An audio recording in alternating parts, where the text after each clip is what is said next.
So yeah, definitely a lot of the experiences. And a lot of the time, those same experiences don't happen because we're here to be comfortable, right? Like we control our environment. We can block, we can mute, we can teleport to, anywhere we want to go at any time. So it's really easy to spend a lot of time here and end up in a bubble and still seeing so much and getting all these new faces. And then one day, 3 years later, you're somewhere you've never been before and you're seeing things you've never seen. Hello, welcome to Metaverse Degen. I'm Lion. I'm Old Man Raptor, folks, and we got one hell of a guest, and that is. Hi, I'm Skoot. Hello, thank you for joining us, Skoot. It's a pleasure to to meet you. Thank you for your time. Yes, it is. Indeed. Yeah, we appreciate you being here, Skoot. So we'll just jump into the meat and potatoes of the conversation. What are you most known for? How'd you get started and into VRChat? I think at this point I'd be most known for ministry and starting ministry promotions. I got started back in the day working with a club called Club AU, which is also how I got started in VRChat.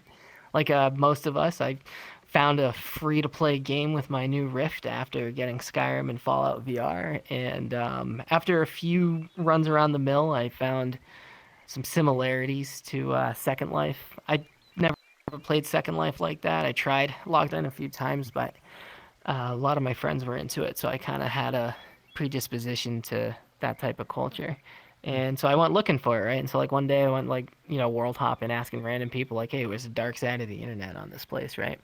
That led me to a Void Club where I got my first avatar from Captain Sean. That's where the horns come from. There's wings too that I don't have. And I met my friend Zayjun. I asked them the same question and they brought me to AU. Which was a lobby of like 50 people who swarmed me for just being a new user and happy to see me. And we talked all night. And then I saw them a few more times and we talked all night just about where I'm from and what they do and the VR stuff. And yeah, I was hooked at that point. I got into hosting and stuff because I wanted to give that to other people. And that's all she wrote. I just kept doing stuff with AU. and Oh, so I got two questions. One is, what is AU and how did that lead to ministry? So AU is a club called Alcoholics Unanimous. It is a really cool community owned by that Carson dude, where I met most of my friends. It's actually where the owner of Hypothetical, Skippy, and Captain Zyro started. It's where I started. It's where Gearbolt, got started. A lot of us congregated there, but they were they just wanted to have fun, but by proxy they ended up being a really like professional styled like setup for like collabing and booking DJs, and it was all in the name of good fun. But hosting with them taught me a lot of things, and I had so much fun doing it thanks to the love that they gave me that I wanted to keep doing it. And over time, I eventually became a moderator and then an event manager, and um, at one point, I ended up joining up with Castle as his first community manager, and spent a lot of time there, and that was a lot of fun. But when I ended up leaving AU, and there was no bad blood for that, it was just, time for things to go. As his CM, I went from managing like 6 to 9 events a week for AU to 0 events a week for 12 clubs at the Oasis. It was just a different, like, it was just oranges and bananas, right? It was two different fruit. So we actually started up a project that I had with Atcom from Luxor because me and him are good friends and we had been wanting to work together for a while. And one of the stages, I wasn't at this time talking to dancers or working with dancers or really much. I was fresh out of the club thing, and the stage just looked like it needed dancers on it. If you ever go to Luxor Beach, go. It's not a grandiose stage, but it's really cool. But yeah, so one thing led to another, and we ended up doing some events there. I said, screw it. I don't really have anything, specific we're after. So let's see if some dancers can show up. I want to see what that looks like. One of them named Cherry, who's one of our magistrates and has been here since before the Discord had a name or anything, said, hey, I know you don't really do this, but I had fun. So if you want to do it again, I'll come help. And so we just kept doing stuff. And I started dancing. I got into dancing. I come from a more athletic background and I'm a talker, so I was able to cut right into, as you put it, meat and potatoes of dancing. But as someone who's not a dancer, I still had to kind of square off with, what am I doing in front of these people moving around like a goofball? And I come from like skate park culture and stuff, so I'm used to more like aggressive movements, so soft control movements where I was still running out of breath super quick. I did not feel athletic, let me tell you. But over time, like I saw myself improve, and I met other people who were improving, and I got to take that journey with some people, and that gave me a really good dialogue with other dancers. And as time went on, I knew that, like, again, nothing was wrong with AU, but you couldn't pay me to run a club again. I can tell you how to run yours. Like, I'll help you promote it. Like, we'll come hang out. Like, I'll help you set up, but it's just not for me anymore. And so, I wanted to promote, but what to do with that? And so when I was with AU, all the event managers had funny little titles. And mine was the Minister of Cheers because, I'm goth and blah, blah, blah. And, it's a drinking community. So a lot of cool lore with that. But so I said, all right, well, let's do ministry promotions. And we kind of went with that. And we didn't really have a plan in place. But once groups came out, we knew we didn't want to miss out on that because that was a really cool feature and it was just getting started. And so knowing that I wanted to keep promoting events, connecting DJs, connecting dancers, working with brands to get started and whatnot, we started Ministry Promotions kind of on accident. And yeah, that's how Ministry got started. Oh, wow. So how much is, first of all, what is ministry and what kinds of things do you do? And how is that different from what you were doing with hosting and running clubs?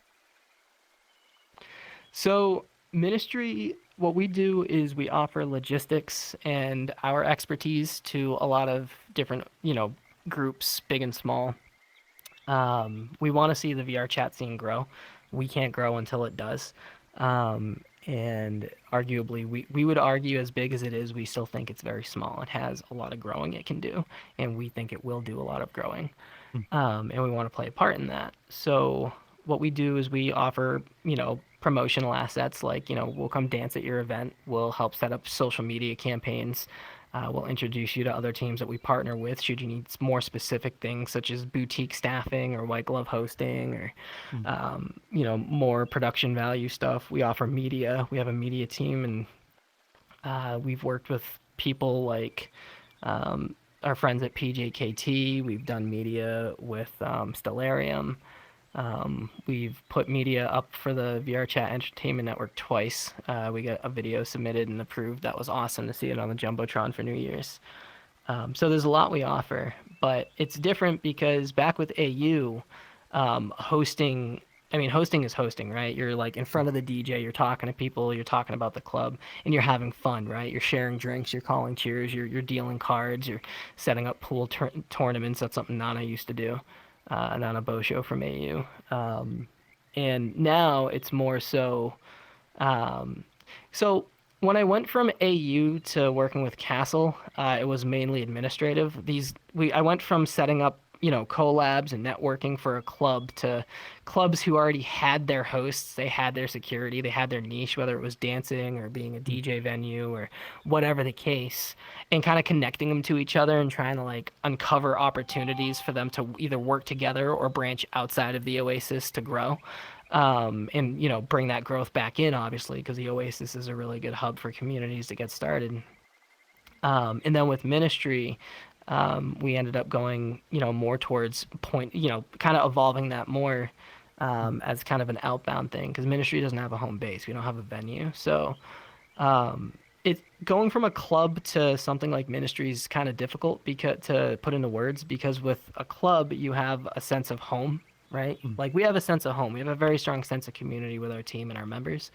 But we don't have the home venue. We don't have the pool table that has all the funny photos posted up on the wall from when someone fell asleep on it because they were in their headset too long, or that one time someone's avatar scuffed out, right? We don't have those types of memories. But let's say for a moment, all three of us are dancers, just for explanation's sake. And I want to dance at this event that we're all at because this is my favorite DJ. And you want to dance at this event because you're having a bad week and exercise and music help you through it. So you're way less social. You want to be left alone, but you're still coming to dance, right? You grab the slot. And you're dancing because you are a Twitch streamer and you have, you want to, grow your audience. Okay, fantastic. We're all here for really different reasons, but we're all focused on the same goal, and that's showing up to dance to support an event that we believe in and we want to augment. And so in that we stay shoulder to shoulder. It's a lot harder for wires to cross. So it's easier for ministry to not fall into like social dynamics of drama or politics compared to a club, but it was also a little bit more of a slow burn to get started and kind of get the vibe check going and build our culture because we're not a club. We don't have that like, game night well, I mean, now we have a game night thanks to Oney. Funny I shouldn't even mention that with this, but we don't have that like static event we do at the ministry venue. We don't have ministers showing up at the event with their theme trying to deal cards. We don't have those same forms of memorabilia because our job is to point at yours and say how cool it is and try to get people to come enjoy it. If that answers your question. I think it does. I think that's a pretty good explanation. I kind of rambled on a and bit. it's the whole question and more, which then leads me to want to know what was the earlier stages of ministry like, and how did you grow into the different areas such as media, promotions, and video production? What led you to all of those different avenues? So, again, initially we just were throwing stuff at the wall. There wasn't a we, right? Like, so there's a lot of things that I learned with AU, which is a drinking community. I've seen other drinking communities that are train wrecks. They're loaded with, bad decisions and just negative culture. I've seen other drinking communities as well, such as our friends at Degen, that have a very well-built hierarchy of like how their staff represent, and their main focus is health, safety, while promoting the artists that are there. And even though everything's plastered with "come drink, have a good time," that is literally their last focus. But you wouldn't think that looking at them, and so it's like such a well-oiled machine. There's a lot of goofball communities that will outpace the most professional names and we've all seen it in our own ways. A company or a brand or an artist or a streamer will come from outside of VR and try to get into VRChat, and they just kind of like bash their head against the pavement trying to figure it out until they give up or they walk away smiling with nothing in their hand. And so I harnessing that and that understanding and knowing like the happy but also hard truth that no matter what you do in VR, if you could bring Elon Musk and Zuck and Tupper into a room together and they could strategize an event and it'll go fire, you'll have 7 instances of who knows what. But that same night, there'll be a bunch of goofballs parallel to your instance with the same, if not better numbers, just doing what they enjoy.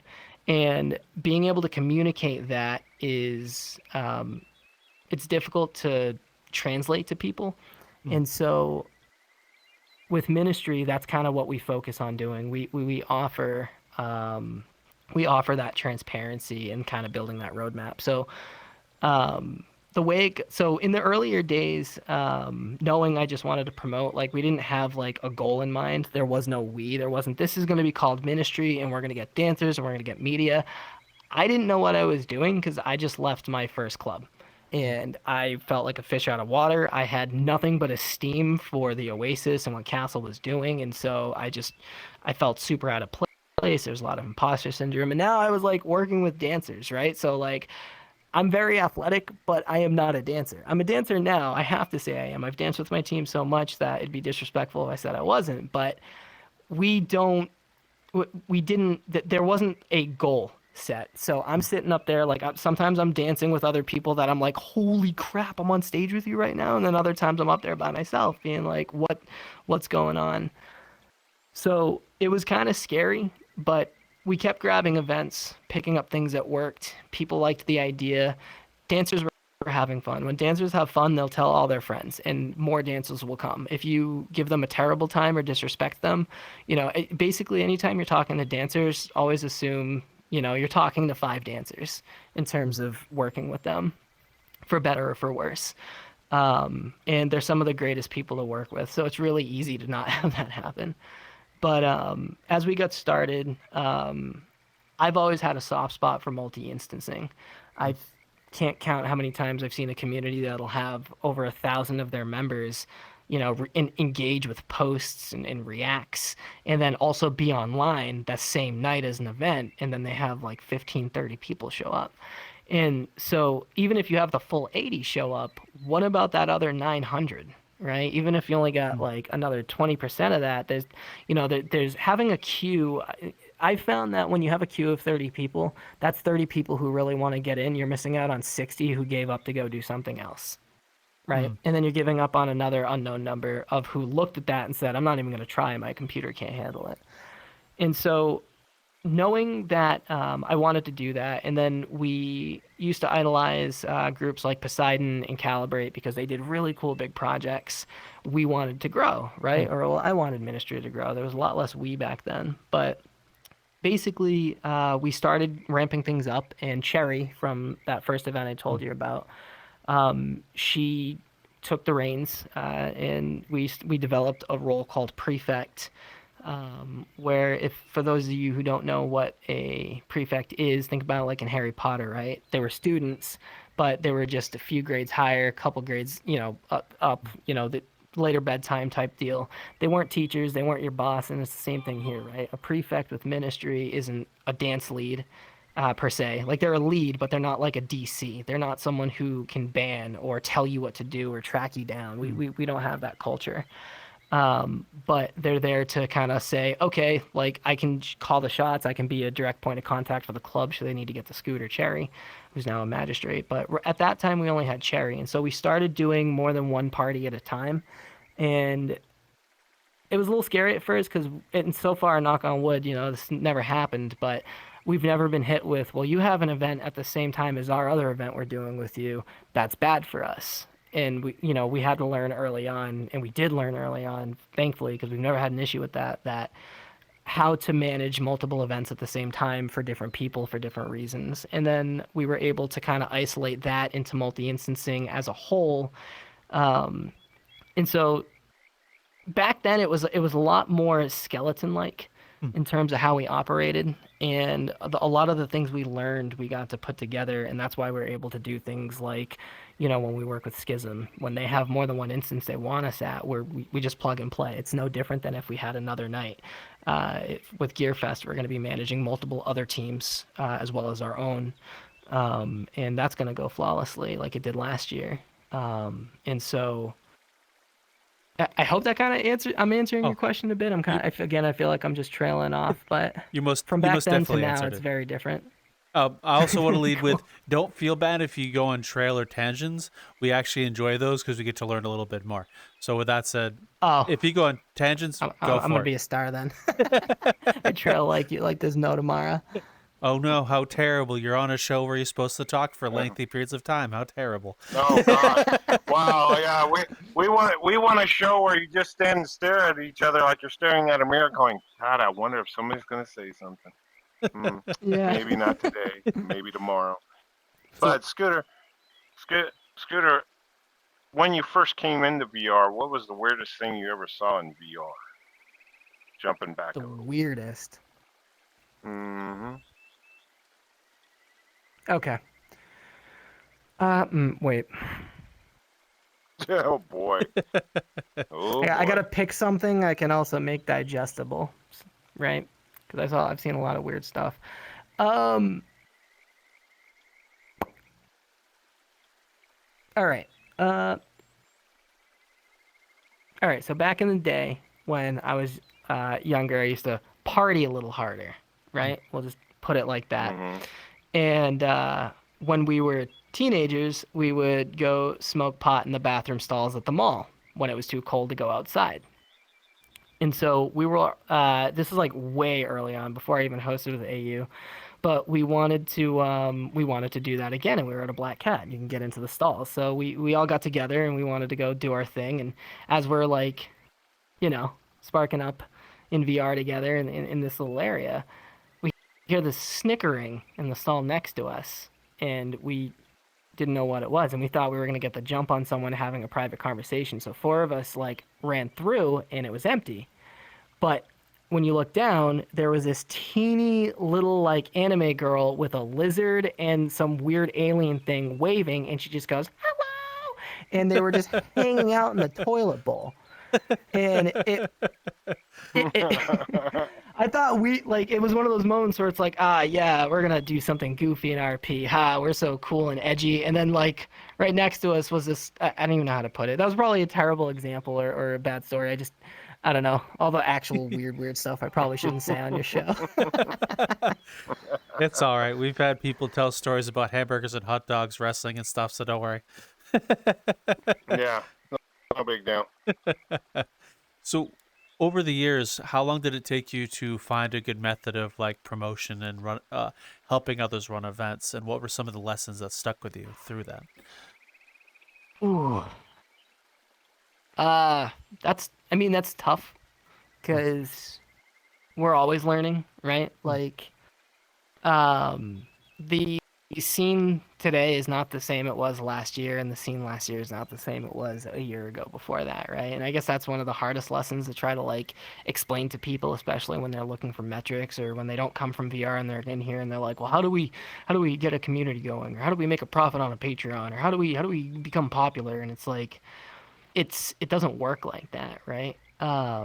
One tough lesson that kind of encapsulates it, which I picked up on immediately because I used to run a static event, and static events are extremely potent. But if you have consistent 30 to 40 lobbies, you're doing better in the long run than someone who's doing consistent 80 lobbies every time.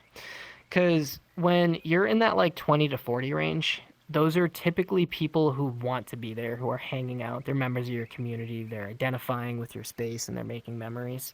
And even if you have 80 people doing that, people get bored. Life happens. Things prevent people from getting on VR, right? And that's why you'll see like filters of people, kind of like waves through your community at times. And so when you're locked at 80 all the time with the same heads, first off, you want new people and new faces, right? You always want to meet new people. Not that you ever want to stop seeing your good friends, but you always want to see new people. And as someone who's running a community, hearing all the big names cap in lobbies, it's easy to forget that once that cap hits, the people who got in are going to go, I don't want to leave. And the people who can't get in aren't going to have the good time, and they're going to hear about a time they missed. So the smaller lobbies are way more important for development and time. And if you're someone who has a bunch of huge lobbies constantly, you should try to find a non-niche to jump onto to have smaller lobbies so people can at least engage with your community. Sorry,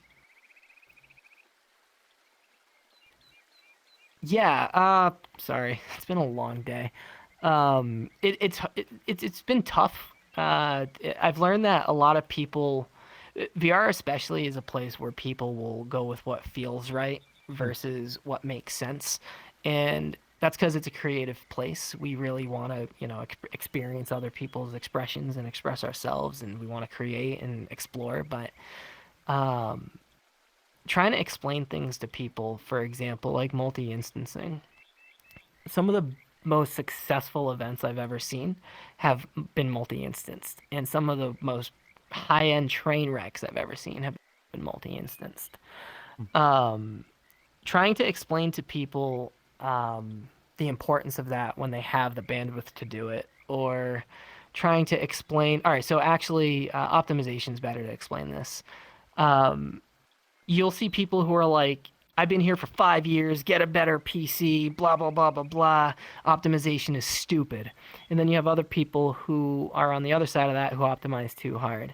So what we found is it's typically if you're poor or better in an instance, you're fine. The only time you should try to push people to green is if you have some like obnoxiously strong particle show or shader capture thing happening that's, really intense. But I've also seen in the past that people will do this thing where they won't moderate the instance until 20 or 30 people, and then it's poor or better. And then 40 or 50, it's medium. And then after that, like once you hit 70, we got to get people into greens or variations of that. And if you want to do it that way, that's okay if you're willing to keep up with it. But something that people don't understand is at a certain point, if you don't have any specific features in your lobby, there's no reason to want people in lighter avatars. Very poors for sure. I have a 4090 and you get into the wrong avatar and like I'm cooking, right? It doesn't matter. There's no better computer for the unoptimized mess that is a public lobby in VRChat. But when you ask someone to change an avatar, they don't like to. I don't like to. I understand this. I ask people to do it all the time. If I show up and I'm feeling myself, I'm in my feels, like I'm immersed, and you want me to change, it's like, hey, you want to change your shirt? I have one here for you, right? Like, it's different. I mean, it's the same. It's just not fun. So when you're asking people to do that multiple times a night, back and forth, it's working uphill and also feeding fire to that like crowd of people who are like, screw optimizing, da da da da da da da. And that is still, for some reason, a really difficult conversation to have with some really smart people who really care about the scene. They're just very anti-optimizing. And sometimes it's because they do understand how easy it can be to run an event with an opti set up to it, and also how easy it can be for certain people, because not everyone has the same skills or abilities to navigate Blender or Unity. But they remember that one time that someone threw a grenade in their lobby because they were asked to change, and it led to all of this, tomfoolery, I guess we'll put it as. Or they remember that one time that they ran an optimized lobby and then they saw a, NSFW lobby pop off. Um, Getting your lobby full that shouldn't be your goal, ever. If your goal is to fill a lobby, you should be prepared for multiple of them, because if the fastest way to fill a lobby is to have an NSFW lobby, you want to queue until next Wednesday. Just start doing like really risque stuff. Period. Like it's no brainer. It's not difficult to do. Now try moderating it. Right? If you can do that, cool. But when you start adding, like when you ask people to, when you over moderate any type of instance, be it for a music event, a party event, a game night, it feels restricted and people don't want to do it. So I feel like moderations on poor, better, and optimizing has been a really tough one, and we've learned a lot of lessons there on how to work with people and how to get those points across so they don't feel attacked. And you also don't want to make anyone feel dumb, especially anyone who's been here for a long time, who you might be explaining something to that they haven't heard before, which happens all the time. And that's another reason we started ministry. How many times have you been somewhere like, this place is so cool? What is this? Oh, it's so and so. We've been here for 5 years. What do you mean you been here for 5 years? I've been here for 5 years. How'd I hear about you? Just now, blah, blah, blah. And so I guess that would be one topic where we've had to learn a lot of lessons in terms of communicating and digesting people's input and giving them feedback, and also trying to get other people to follow the lead when they ask us for help, because we'll see that a lot. We'll see people like, oh, how can we do this or how can we do that? And we'll explain it, and then they're like, nuh-uh. Like, but okay. Oh. So I take it you have these kinds of conversations with groups and communities often, trying to explain to them how to do things better. May I ask? Yeah, that's like our purpose. If you want to have ministry come by and just dance and throw down and do what we do and leave us alone, like, you can have that. But we're also here to help. And a lot of times people will ask like, hey, can we do this better? And we're like, nah, you're doing just fine. But yeah, no, that's a hard conversation, is when, like, especially when you're working with a larger name, or, someone with an ego because they come from like IRL promotion or they own a company and they're like, well, I've been meeting this success because of this. And then they just do something completely dumb. And you're like, hey, how do I word it to you that was really stupid? Let's not do that again, without saying that, because you're not going to respond positively, right? But like, that happens, and it's typically not their fault when that happens. Like, nothing IRL promoting translates to VR chat. Like, none of it. May I ask, what do you mean and why? Not in one-to-one. Who do I mean? No, who do you mean? What do you mean by it doesn't transfer well? And would you mind elaborating on it a little bit? Yeah, sure. So the way social media gets interacted with, floor promoting. So the best way to promote in VR is to have people moving around and engaging, having your hosts talk to people, leaving your club and going to other clubs. Typically IRL, you'll see people who will ride a brand. They'll reach a momentum through notoriety. And even with the biggest names, that doesn't translate here. I've seen Muzz play to 30 people before. That dude is literally making bank playing IRL. Like, I'm pretty sure he just bought a house or something. I don't know the guy, but like we all know that name. He does fantastic. He's not in. It's not impossible for him to have, a low turnout in VR chat. We've had Loki. We work with Loki Records, who should be coming back to do some pretty cool stuff. But they brought in players like Zardonix, and they're one of their hits is on YouTube right now with millions and millions of views. And they make all their own merch. They don't need VR chat. They're just here because they want another way to engage with their fans. What worked for them doesn't work here. And when we met them, that was a huge talking point. We had a huge culture shock when they came in because a lot of their fans were walking around saying like, "This is a blast." I expected more of a rave and less of a hangout, right? Because it's less intense. You have control. You can turn down your volumes. You can kill the lights, and just navigating that scape. It's not one to one. You don't engage with your fans the same way in real life as you would here. Age moderation is very different. Brand recognition and visibility is very different. Here, it's more potent to have your logo all over the place with no information than to have an informative post in any one place. Okay. All right. So, may I ask, all this information that you're sharing with us, how did you come to this information? Was it your experiences with the clubs, the stuff you've done prior, or was it take some experimenting?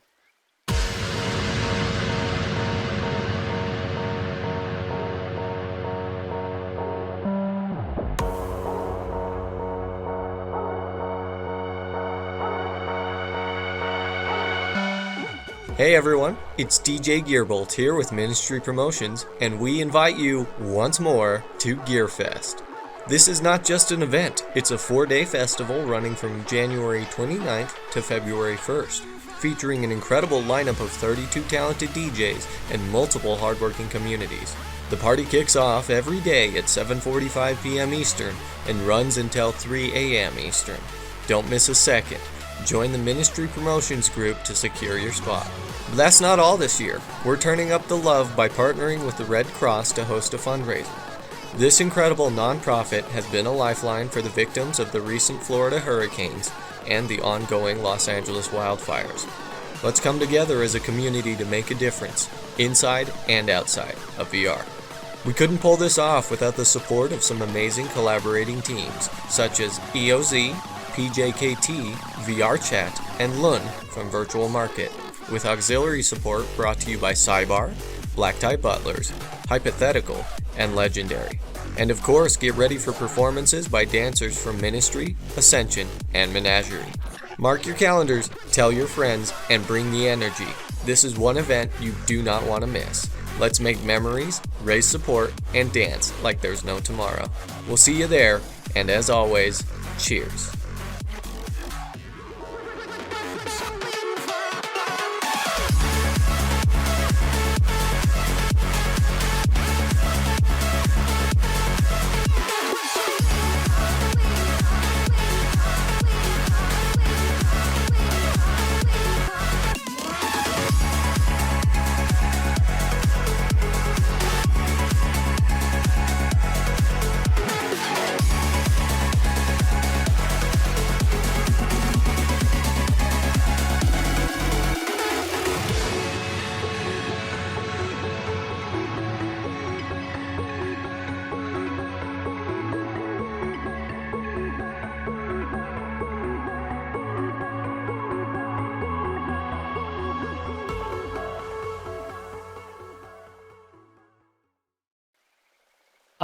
Yeah, I mean, over time, like we've done hundreds of events at this point as ministry, and I can't count all the stuff I've done with Castle back in the day or before that with AU. But a lot of people get burnt out and leave. A lot of people take breaks, but there's a few of us who just don't stop. And when we get to work together, it's a lot of fun because the reason we know these things and the reason it's difficult is because we've had experiences that suggest this. We've seen it not work. We've had our own time spent doing something one way for 2 years, trying it different and going, oh, I shouldn't have been doing it that way. So yeah, definitely a lot of the experiences. And a lot of the time, those same experiences don't happen because we're here to be comfortable, right? Like we control our environment, we can block, we can mute, we can teleport to, anywhere we want to go at any time. So it's really easy to spend a lot of time here and end up in a bubble and still seeing so much and getting all these new faces. And then one day, 3 years later, you're somewhere you've never been before and you're seeing things you've never seen. Mm, very understandable. And may I ask as well, what have been some of your favorite events you've run with Ministry? And also, don't you have an event coming up soon as well? Yeah, we do. GearFest.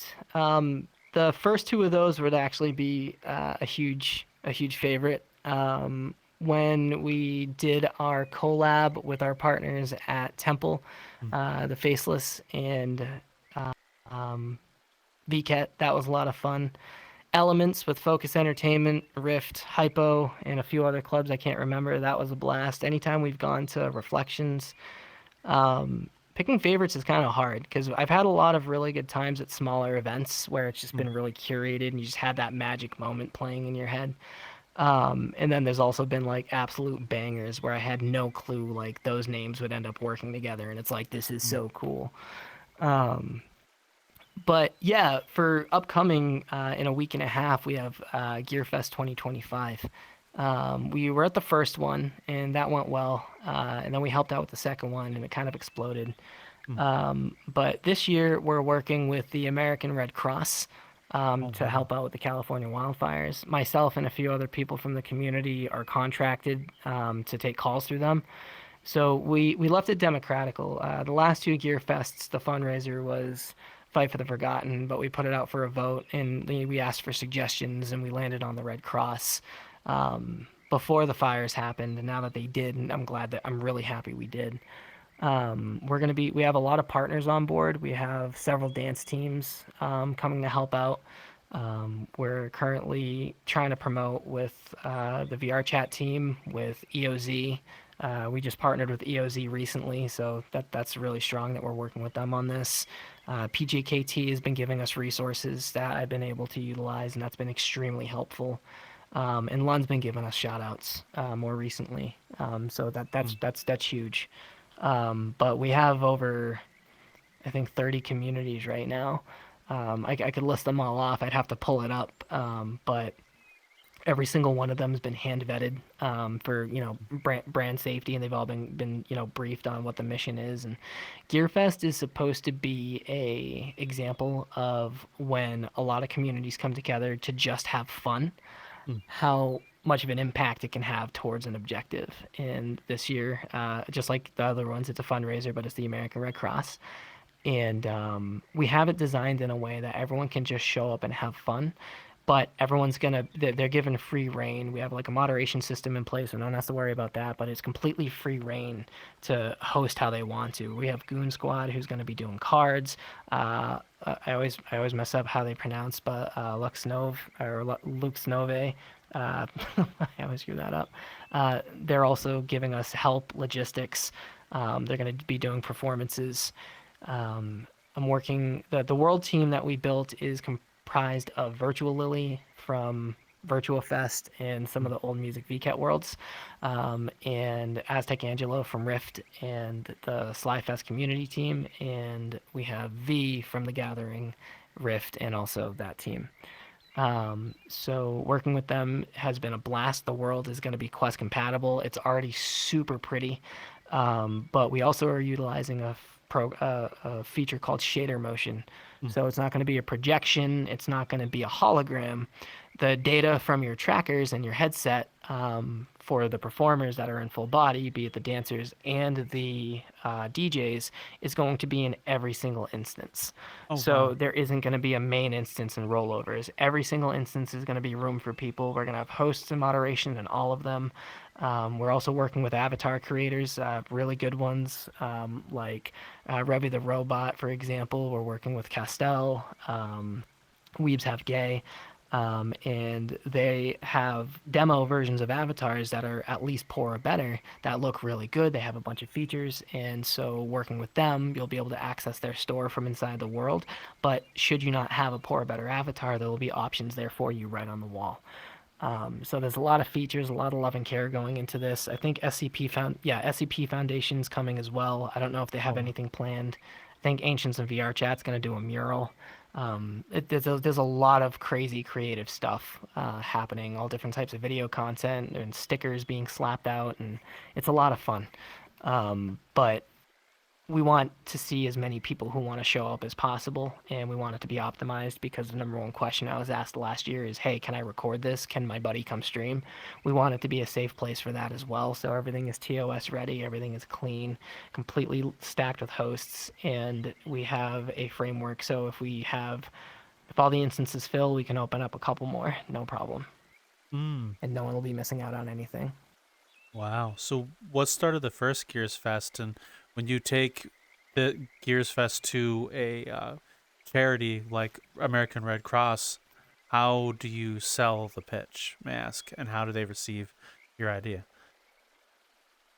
So the Red Cross is always open to taking help, but the amount of fundraisers I've seen happen online, even before VRChat, and I'm not saying that big companies don't do good. We all have our opinions on that, but it's better for the community to feel like they did something when they can see where the money went, and that's something that Gears focused on. So GearFest started originally by DJ Gearbolt, a friend of mine from back in the AU days. And just like many others, he just started DJing in VRChat. And his birthday came around, and he was picking up steam and doing well, and he was really grateful, like a lot of us are, to what VRChat's given us through its communities. And so he was like, hey, I want to throw a festival. And he invited, the clubs that, helped him out the most. I think he had 6 or 9. I'd have to look at the poster from 2 years ago, but and then he had us come by, and it was 3 days, 4 hours each, and it was a blast. It was in Project Sherwood. Got some money raised for Fight for the Forgotten, bringing attention to the Pygmy people, their struggles, getting them land, water wells, education. I think that group also helped out with the less fortunate in Europe and the United States. And that went really well. And everyone had a lot of fun.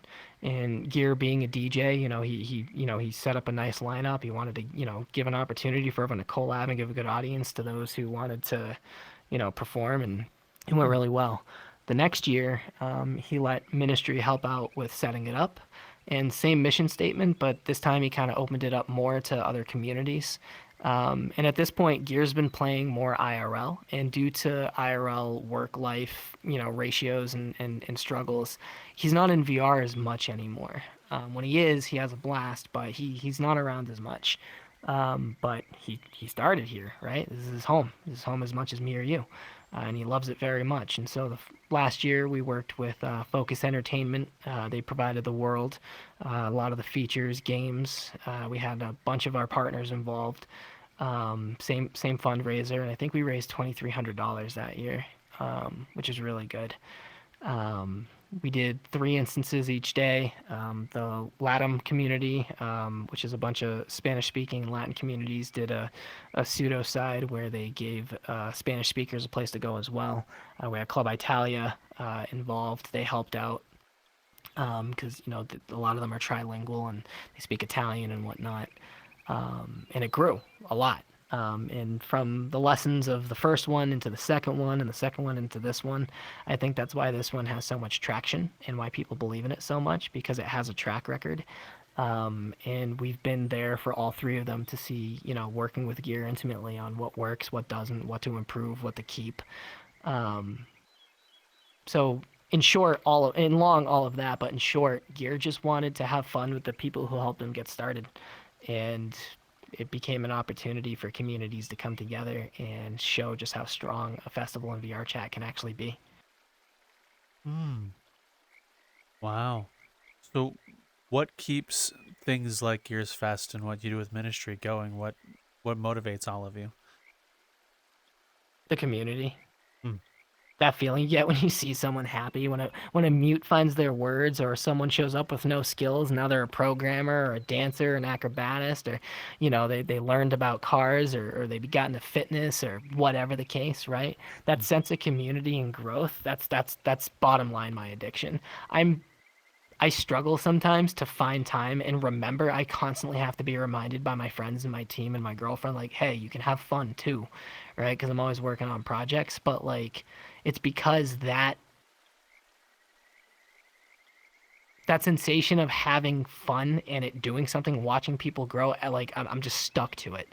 And so are a lot of the people who are involved with GearFest, and that's why they wanted to be a part of it, because Ministry took away a lot of the legwork in terms of setting it up and stressing on logistics. But it's the same thing with my team, right? Like, without the dancers who dance really hard, and the prefects and the magistrates and the media team and all the people who believe in us, I would just be another dude running around with opinions, right? And in that same way, something like GearFest, VRChat itself, it's because of the communities inside of it. Their different flavors, their quirks, their niches, their expertise, their passions. Kind of a side tangent, but one of the reasons why I think one of the things, that's going back to a question you asked earlier, that's a hard conversation to have with people and they don't understand, is money is never gonna outpace anything else on this platform.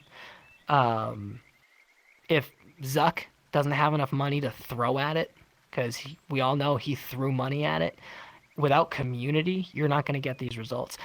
The people who, like Virtual Lily right now, Aztec and V, watching them work just on this one project alone, specifically, I don't even know what you'd have to pay to get the work they're outputting. Castle at the Oasis, what he does with that, the amount of hours he puts in and the type of work he does, I don't think to get a team of them on a payroll for a proper pay, just the skills alone, like you might be able to get away with paying someone $90,000 a year, and even then you're skimping them. So to get that, and also someone who understands how this stuff works, it's never going to happen. And so definitely the communities who come in and just out of love for it, they bring their programming skills, or they learn programming skills. They learn how to, shade map. They learn how to do 3D modeling and UV mapping.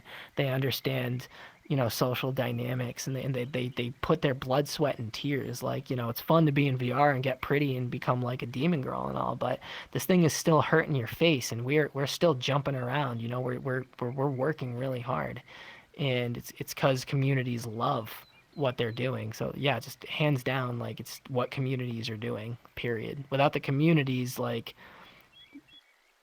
there's no feature on any platform in any VR headset right now that's worth sticking around for more than a week anywhere. It's all the communities. Okay. So what do you think is that hindrance to people like Zuck just being able to throw money at things and making it work? Because I've seen so many people myself do the whole, we're going to be the metaverse, and then just a week later, just gone, as soon as they promoted it. I'm curious, what are your thoughts on that? I think it's because there's a lack of community, right? So this is a super far out opinion, and a lot of people are going to disagree, and people who probably know much more than I do, because again, I only know what I know and the steps I've walked. But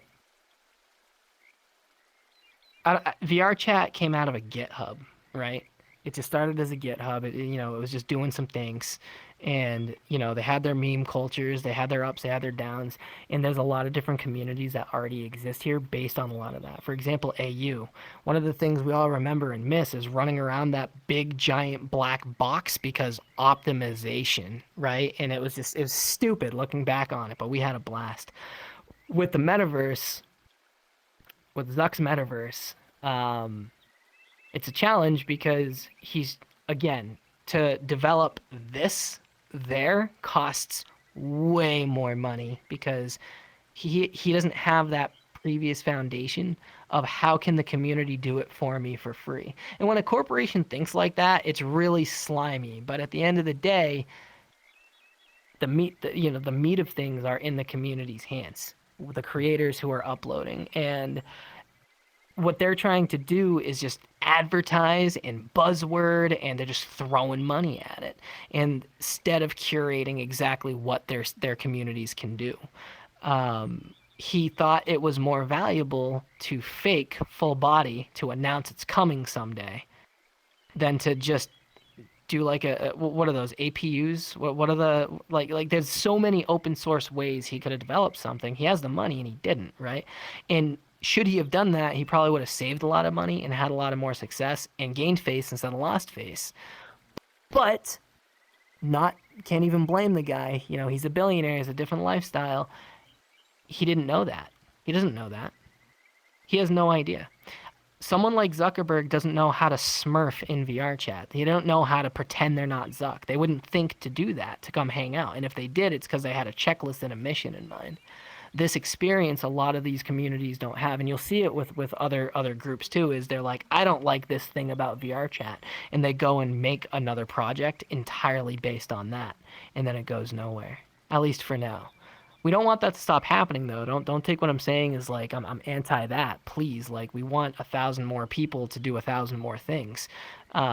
You know, that's just how this all is going to grow. But I think that's why we see a lot of projects start up and die, or start up and go their own right and just leave the arena entirely, even if they keep going. One example would be MixVR. Way back in the day, me and Castle got to speak to him. It's a Quest-only platform. It's specifically for music venues. All the events are paid. Like, you have to pay to get in. But you go into this venue, and it's all dark and lit with shaders, and it's kind of nice, but you're surrounded by NPCs. And then you have the DJ on a 2D cutout that uses this, like, screen trick to make it 3D. But he's not even an avatar. It's like the DJ, right? And so that's working for them, right? Dancing with NPCs against a 2D cutout when you paid to get in is working for them. But it's something very different, right? That's not going to be by itself.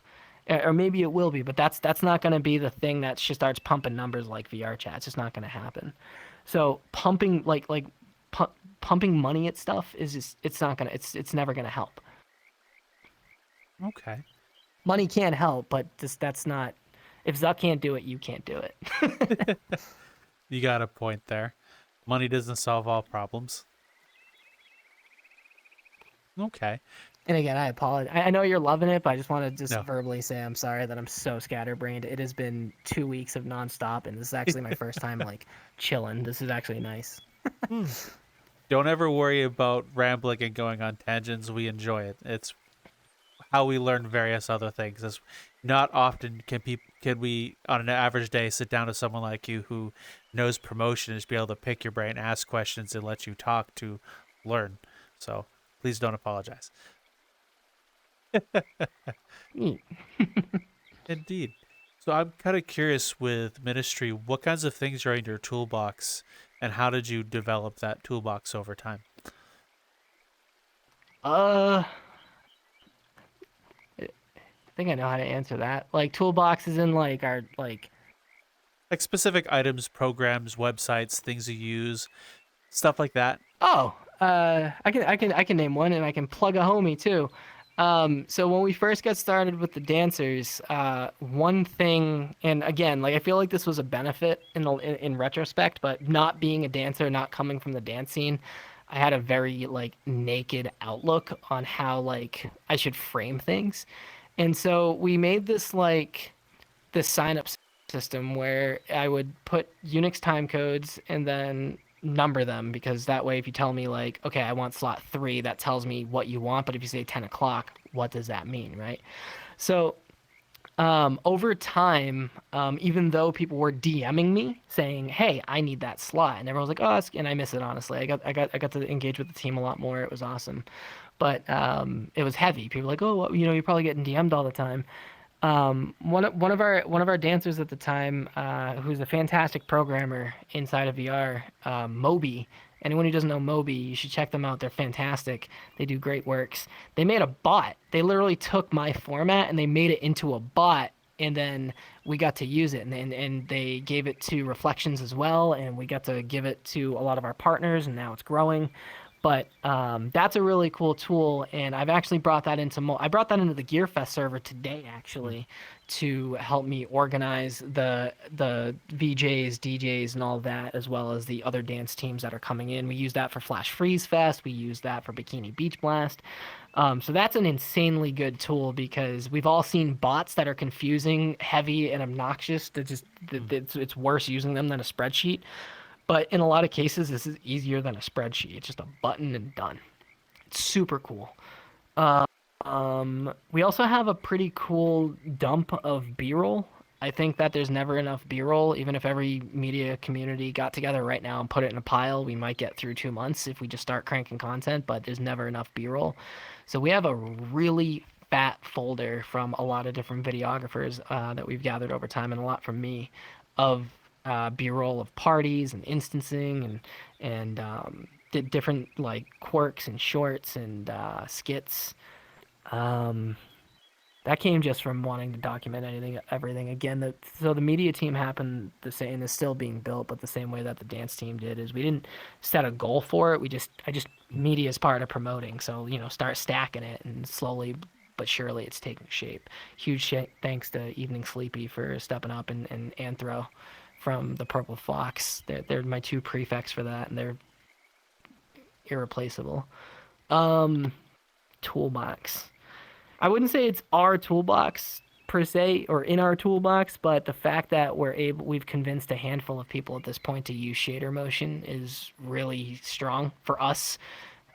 If we have warning and there's good cause, we can come fill 3 instances with dancers.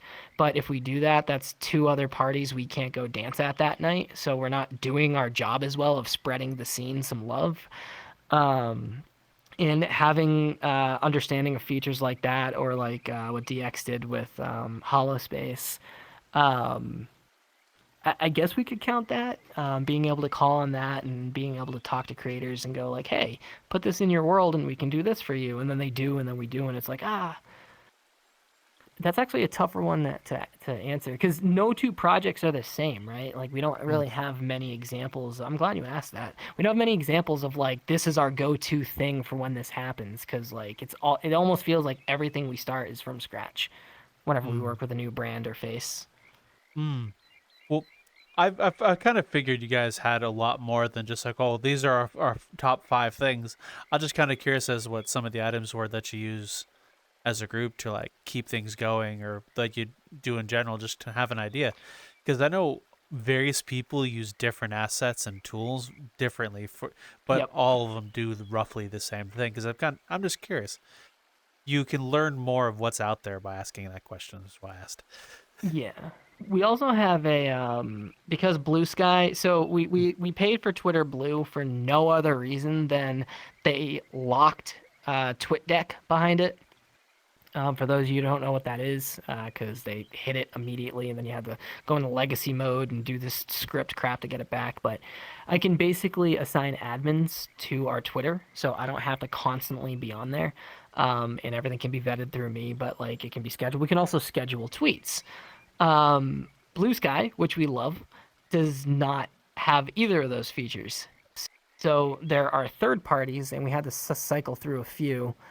Still not comfortable saying which one we're using in case because at one point, when we were doing our collab with VCat, we had to switch because one of them pushed something. Maybe we misclicked, but it wasn't clear, but something that was supposed to be scheduled got pushed, and it got pushed before we were supposed to release it, and that almost caused a problem. So the one we're using now is fine, but we have a tool that will schedule our posts for us on Blue Sky, and we're working to do the same with Instagram, but it's just another platform to keep up with. Discord's a big tool. I mean, we tree a lot out through there through voice channels. In terms of physical tools, we don't really have much, but I mean, we have frameworks that we follow, if that makes sense. So Ministry has a strict set of like ways it functions that I will not let change, specifically because they allow us to be dynamic. And so we have like a if you want to be here, you will. If you don't, you won't. And if you can't, you can't policy.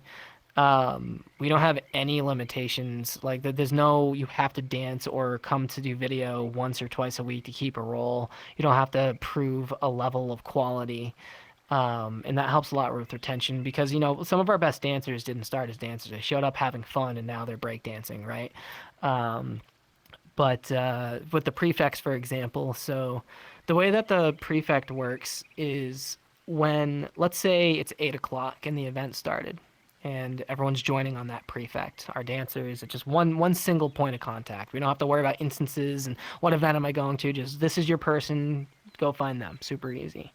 But then 10 o'clock rolls around and the club owner decides like, hey, it's my day. And they start, having one too many. They start saying slurs on stream. They just go way off kilter and it's just a bad situation. And then, maybe we're by 12 o'clock, we're at another venue or another club or just something's completely different than it was at 10 o'clock.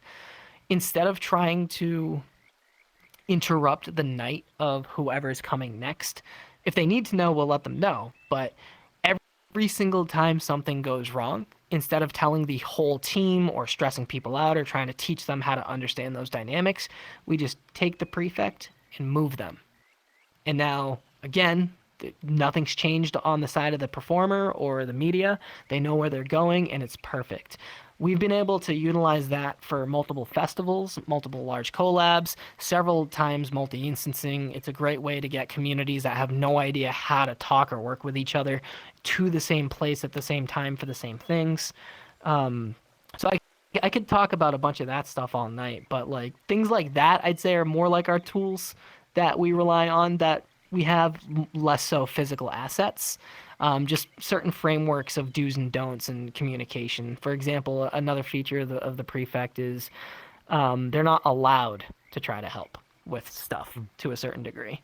And it's not because, don't waste our time or, I don't trust you. If the prefect is seen as a information passer, then they're never going to get roped into something. They're not going to be confused as security. They're not going to be confused as staff, and that can be confusing. If they're willing to do it, I still don't want them to, because ministry is a huge help in a lot of places, and we offer a lot of stuff to events. Oh. Sorry, folks. I think I may be freezing. You're freezing. You're not freezing. Oh. I think he is. Oh.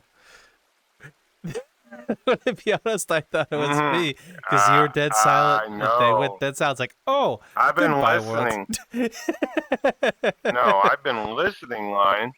That's what I've been doing, just listening and so forth. Oh. Yep, it was him. Give us one short moment. Technical difficulties. Beep boop. Yep.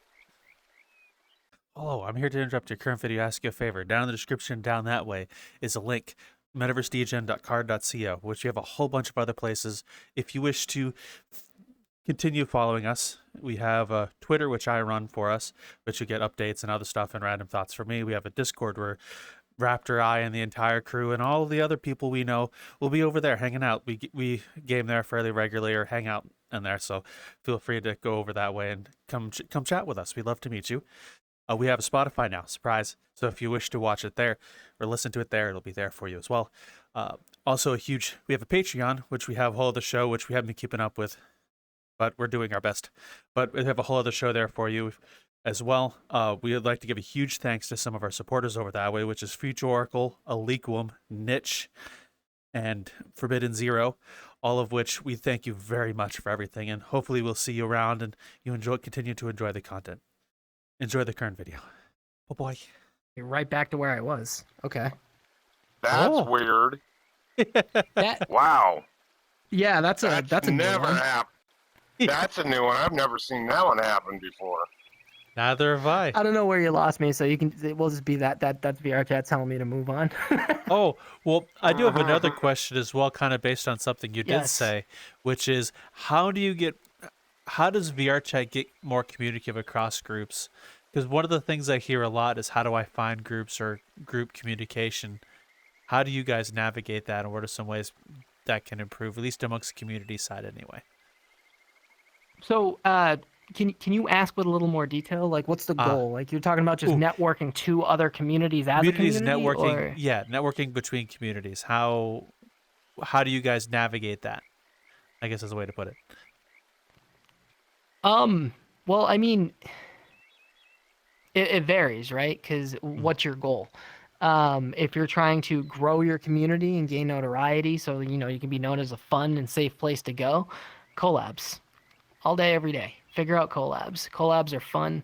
Obviously, there's a balance to them. You don't want to, start off too hard with them, and then that's the only way you can get things going. And there's good and bad habits to be had there. But talking to others, number one, stay TOS, like, period. We have friends and partners that do plenty of NSFW in their private time in terms of events and get-togethers and pseudo communities, and they have no problem not uploading public NSFW content, keeping their communities completely gated. There's never an excuse. This is a 13 plus platform, and there's a lot of 18 plus communities, but it is 100% up to the community. Whether you're NSFW or not, whether you're 18 plus or not, keeping aware of your TOS is what's going to, and this sounds like I'm regressing on that, but when you know where your limits actually are, it allows you to be more creative and look at pipelines that people are following. It shows you trends. The group feature is a great way to do two things. It's a great way to engage, to get announcements out, and grow your community. It's a great way to spam people into never seeing your logo and enjoying it. It's a great way to add something to someone else's list that they're gonna just forget about anyways. Keeping these things in mind and knowing why you're trying to grow and how you want to do it is going to be your most important part. There's no one way there's no one way all communities should be, unless we get super vague, like be friendly, have fun, right? It really depends. Like if you're a dance team, you shouldn't be gatekeeping. The scene's small enough as it is. No one benefits from gatekeeping. It's not that it's not cool, let people in. No, it literally is going to suffocate your community, whether you think it is or not. If your community's very gate kept and it's doing well, that just means it'd be doing that much better if you weren't doing that. If you're a DJ community, keep the logistics to a low. Make it really easy for bigger DJs to come by and be humanized and not get bombarded by requests and whatnot. DJs who are just starting out, give them the ability to chill at the same table as those headliners, some would put them, or fan favorites or whatever.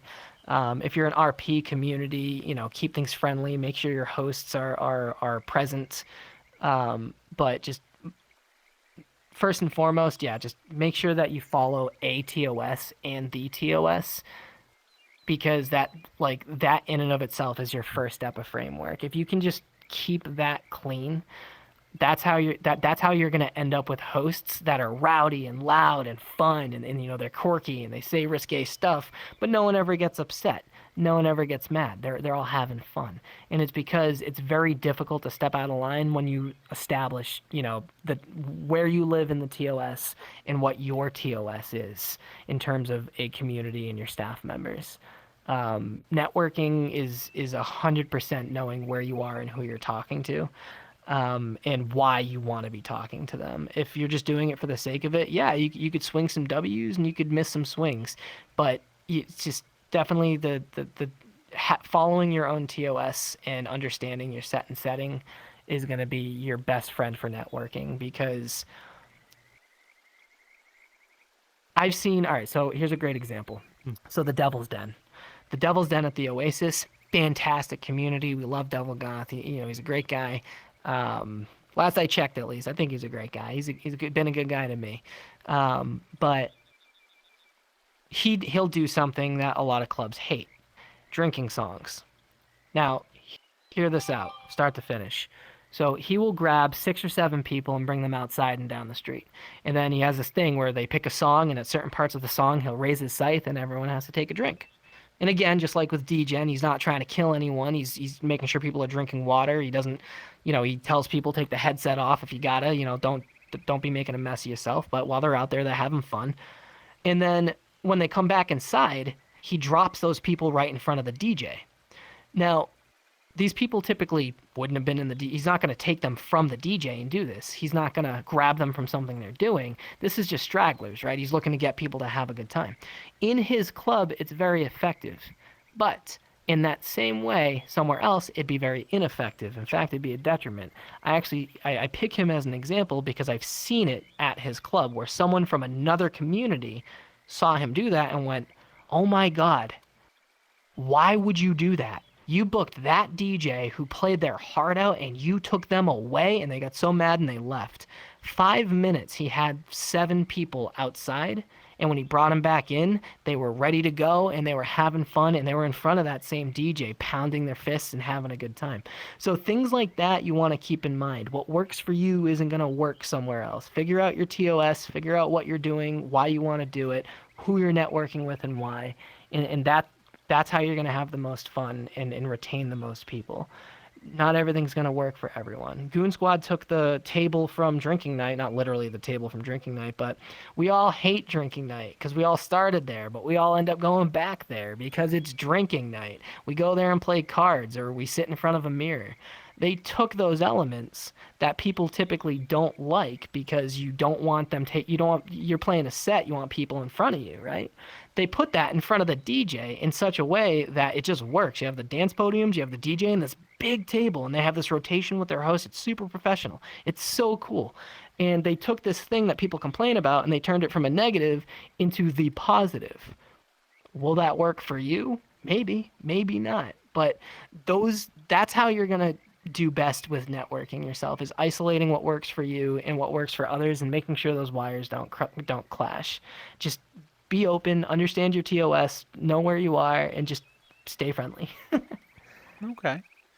So another question for you for you as well is, what was the moment that Ministry felt like it was coming to fruition? Was there a certain moment that you realized it's taking off more than you thought, or this is more tangible? Kind of early on. So Castle and Neftanica blessed us way back in the day with Soulfest.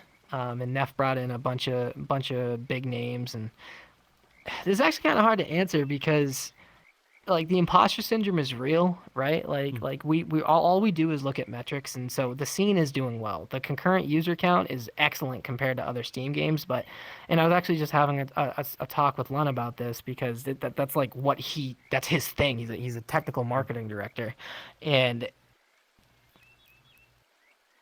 things like that, right? Like, so with Soulfest, it was the first time that I had to spend the entire 8-hour event upstairs in an admin room rotating people and watching for security, because it was a big deal and we were new, and the only reason we had it is because Neff and Castle were like, hey, take a shot at this, show you can do it, we don't mind, we love you, we know it'll go well. And then after that, I was like, man, what's going to come next? And then we ended up meeting with Calibrate and talking with Moshi, and now, even though she's with Yiddies, we work with Lola. When those types of conversations happened, it was like, okay, we're not just like acknowledged by other dance communities, but they're comfortable around us. We're not a threat, and they're willing to lean on us and let us work with them. After that, I mean, when we did our first set of multi-instances, that went really well with Alpacato and Focus with Elements. And then after that, I guess it would be last New Year's, not the one that just passed. We got on the Jumbotron. That was super cool. I don't know. There's always kind of like a what's next after we do something, because like you hear about an opportunity and you're like, oh my God, that's so cool. But then like you work the whole time to it, and then you just, once it's over, you're just like, oh God, I can rest. And so, I never really thought about that, because again, it wasn't planned. So like there have been moments where I've like looked behind us and been like, oh wow, we've been trucking, haven't we? But I actually don't know a direct way to answer that, to be completely honest. It's okay. I didn't mean to put you on the spot. I was just kind of curious. Is there moments where at the time you kind of reflecting on, holy shit, I didn't think I would be here, kind of thing. Every single one of those. The Jumbotron, the time with Focus, first time we danced with Calibrate, For sure, when we did the summer fest, the summer music beach fest thing with VRChat in the summer, I never thought that we, especially, being just promotion inside of VR, I never thought that we'd actually get to work with their team directly, let alone on one of their events. And they gave us the reins and we multi-instanced it for them. And then they raised the cap. It was like, and that's another thing when they were like, oh, do you want us to, bump the cap up? And I was like, yes. They didn't say this, but I think I know why they don't like doing that. So something about Unity when the cap goes above 80, because it's referencing for 80, I think that breaks a bunch of scripts. And so that's why like they don't do it. But they did it for that event because I think looking back, the world didn't have any. That was super cool because we all used to daydream about that, right? We used to always be like, smoking, toting, talking about like, oh, this is gonna happen here, that's gonna happen there. We're just having a blast in VR, and we'd be talking about like, wouldn't it be so cool if like we ever got to do an event with VRChat to like, help them out or do this or do that, and they let us. Same thing with VCat. When we first met VCat, it was before Ministry even was named, and I was working just with Castle. And it just struck me as this big fish that didn't know how to find its food. And as I got to working with them in this last year, that was both true and false. And when we got to collab with big fish that didn't find its food with EOZ and Temple at VCat, that was one of those moments. It was like, wow, we were doing this. That's so cool. So there's been a lot of those. Yeah, if you word it that way, there's been nothing but those. That's been. We're all just dancing and trying to have fun, so we're not like. A lot of people take us more seriously than we do. Okay. And actually, I'd like to ask about two of those events. What was it like working with VRChat and VCat, and how were those events different from what you would normally promote or do? It's wild. They weren't. So. And this is why I was like so excited to do it. So people assume that VRChat is this like team of headless developers that fly around on special accounts, and like we hear all these like ghost stories about the devs, but they're just people. They play their game, they really enjoy it, and that's what it was like. They play, a bunch of them were DJ'd the event. They were just really transparent. They asked us a lot of times like, hey, what do you think we should do with this, or what do you think we should do with that? And it was the same thing with VCat. VCat is a huge company, Hiki out in Japan. But the global team, which is head up by Lun and Chado, Lun is just a super nerdy power user. He's just a really nice guy. If you see him, walk up to him and say hi. He'll love to meet you. Any one of them, right? Like anyone from either team, they're really nice people. There's actually just about nothing different. Okay. It was really humanizing to get to meet and work with them, because a lot of people assume that like because it's like VCat or VRChat or EOZ or Loki Records that it's this, they're just people, right? It's the coolest thing, and then they love to talk to people. I remember one time Straz was at Schism, and someone I know that's a chatterbox went right up to him as I was walking by and started chatting his ear off, and I kept going because I had to do something with the dancers, but. When I came back, Straz was still talking to that same dude, just about whatever, right? And it was just super nice. Like they're literally just people, and it's so cool. It's so cool to see that, because a lot of people will be afraid, and this is not even talking about VRChat or EOZ or VCat, just with clubs to clubs, right? Like with that club that's been hitting success, right? They've been around a while. Everyone knows the name.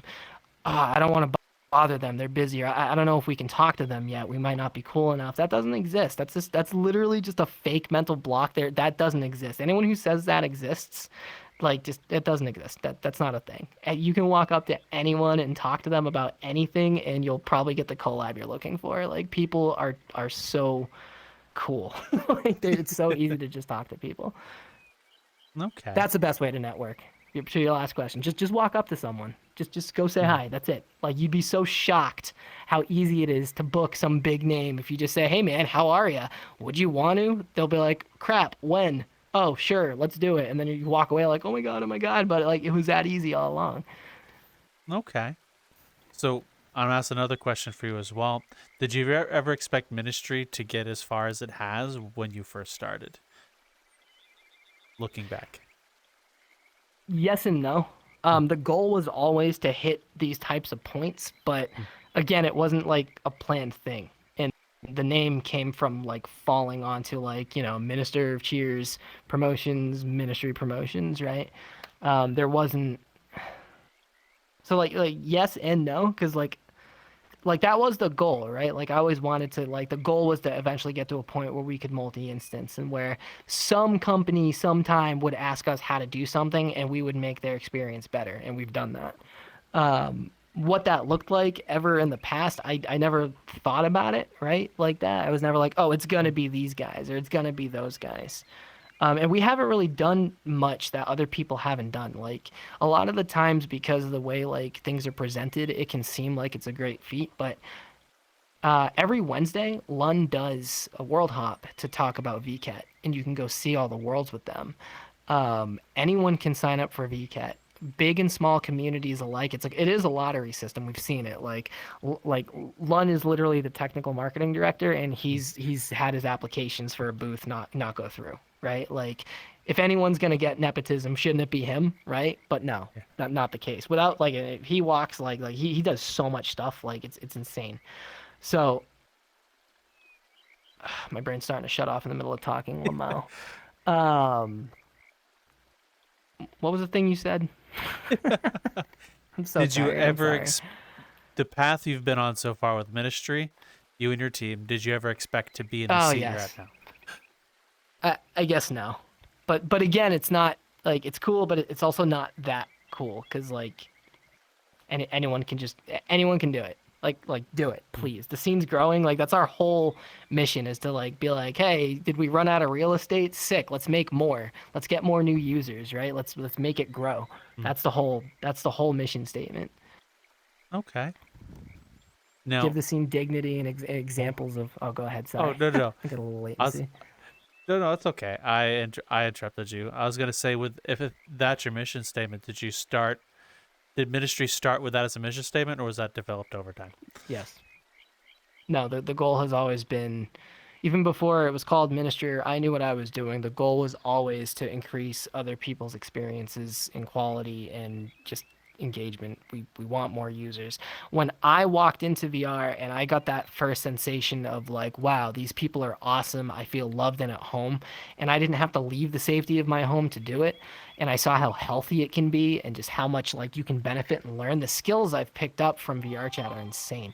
I come from corporate like living IRL. I've contracted with Robert Half. I've done IT contracts and security contracts with Raytheon and Integris, which is a chip fab.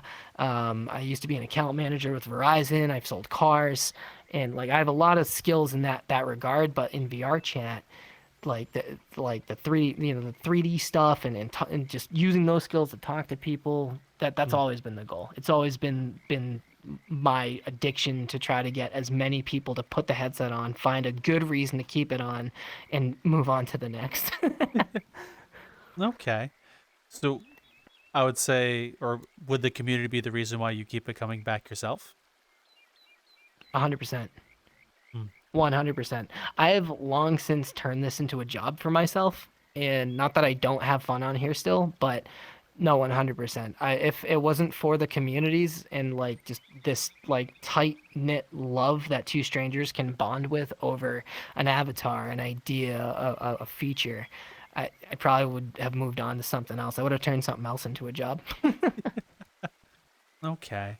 Well, we're gonna ask the last couple questions before we start wrapping up. First of which is going to be the avatar you're in.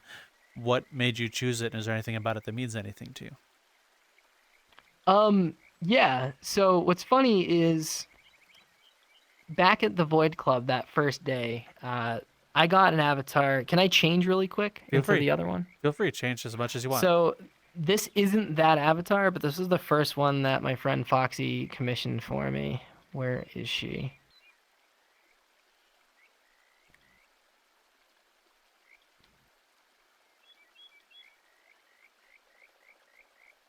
Oh, server processing.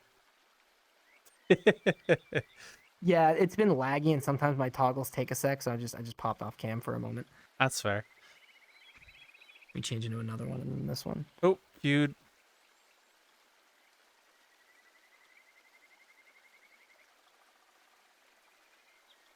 Huh. There we go. Okay. So yeah. So it was an e-boy, and I walked in and I saw someone flying around, and I was like, that's so cool.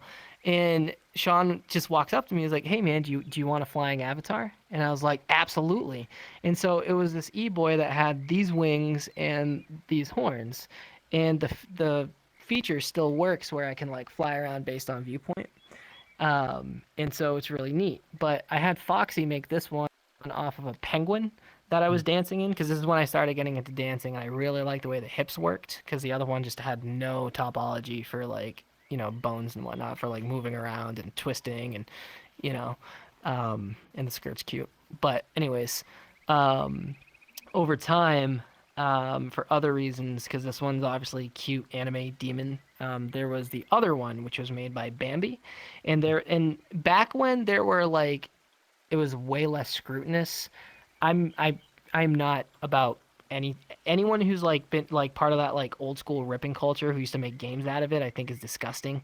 But there were free versions of avatars that people would remake and put out, and that's kind of where that came from, which is why I'm glad that's over, because now it's, the creators are doing it to advertise themselves instead of throwing it to the ether. But there was a version of that avatar that was super watered down, and then I ended up meeting who my partner is now, Mezion, and she really liked its like physique, she liked its hair, but I hated the thing. I thought it was stupid.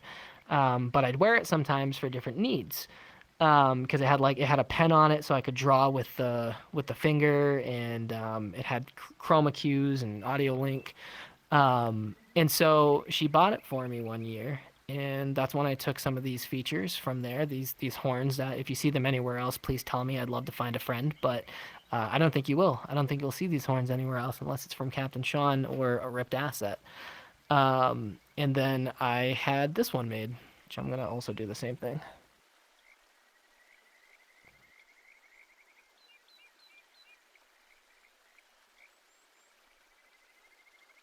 And unpacking, loaded.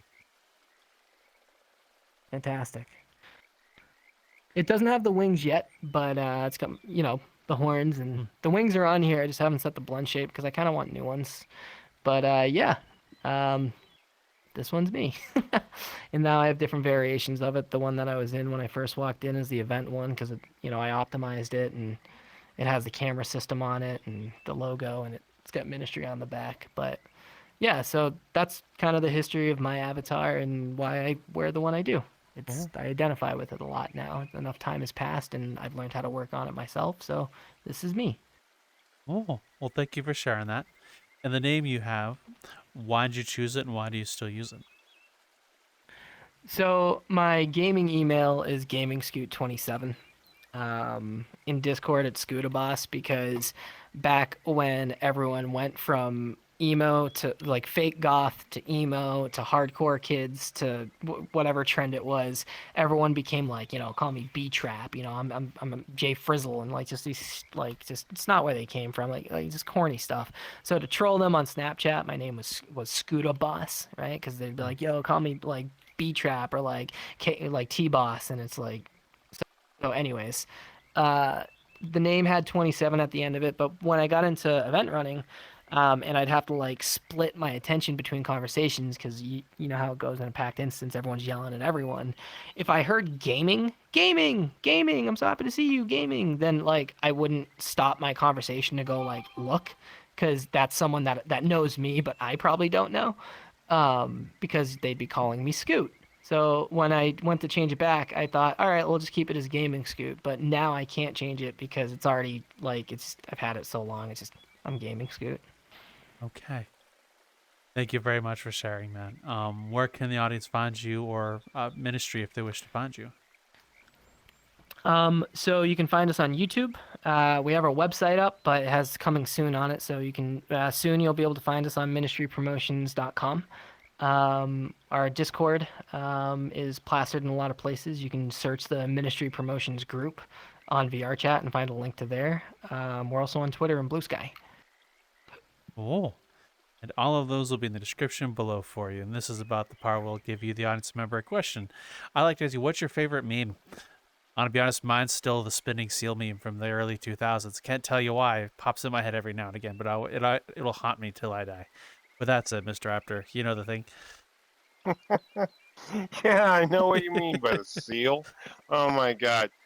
No matter where you are, folks, we're here, there, and everywhere, but a seal. Sometimes, if you know line too well, and the friends that we meet, you just don't understand the small print. So what I can say is, look deeper. Enjoy what you do in here, and we'll talk to you later. Have a good one. Bye, folks.